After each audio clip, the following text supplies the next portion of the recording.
Why Kim Jong-un wants North Korea to be enemies with Seoul. If you're old enough to remember this moment, you might know it was a pretty big deal at the time. But there's a reason why it won't be repeated anytime soon, and it has nothing to do with peace and everything to do with Kim Jong-un. In June 2000, then North Korean leader Kim Jong-il and South Korean President Kim Dae-jung raised their arms together before signing a joint declaration during a 3-day summit in Pyongyang. The talks, paid for by Seoul, were meant to open up better relations and dialogue with Pyongyang, but any chance of staying friendly terms was short-lived. North and South Korea are technically still at war. They have been since the 1950s. A series of flashpoints in recent years soured relations, which have worsened under current leader Kim Jong-un. While South Korea this week offered to talk with its northern neighbor, Pyongyang was less enthusiastic, dismissing the idea as nonsense. The talks aimed to ease animosities along their tense border and resume reunions of families separated by their war in the 1950s. Secret weapon. Dr. Ewan Graham, director of International Security Program at the Lowy Institute, said the reality was it suited Kim Jong-un to have an enemy like the South.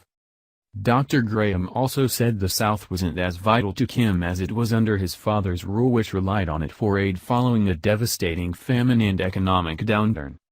He said the initial summit between the two Koreas was a big breakthrough, but noted relations deteriorated thereafter quickly, despite a second summit taking place in 2007. Now relations were in a deep freeze. The current South Korean president wants to open up dialogue, but this isn't without conditions, Dr. Graham said. He said North Korea dropping their nuclear program was one of those. This wasn't something Kim was prepared to do, as his weapons were his form of insurance and a bargaining chip to be used with Washington. Having an enemy also gave Kim domestic credit. And while Kim Jong-il met several foreign and past leaders including Vladimir Putin, Fidel Castro, and Bill Clinton, his son is more focused on ensuring his rule at home. Kim Jong-un hasn't met any foreign leaders, even from China, his country's main ally. Kim has much less gravitas than his grandfather, North Korean founder Kim Il-sung, and his regime is also more unstable, Dr. Graham said. Kim Jong-il traveled to Moscow and China.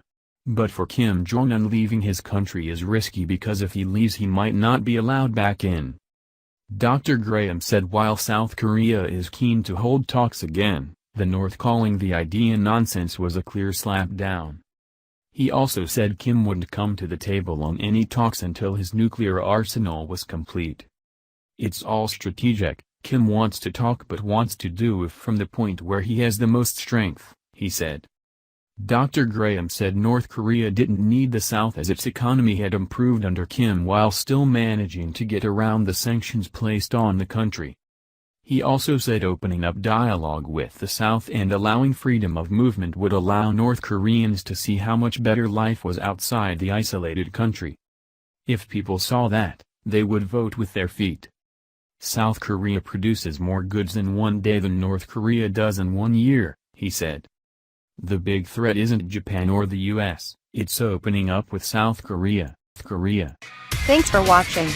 Please subscribe my STC News channel. Goodbye and see you again.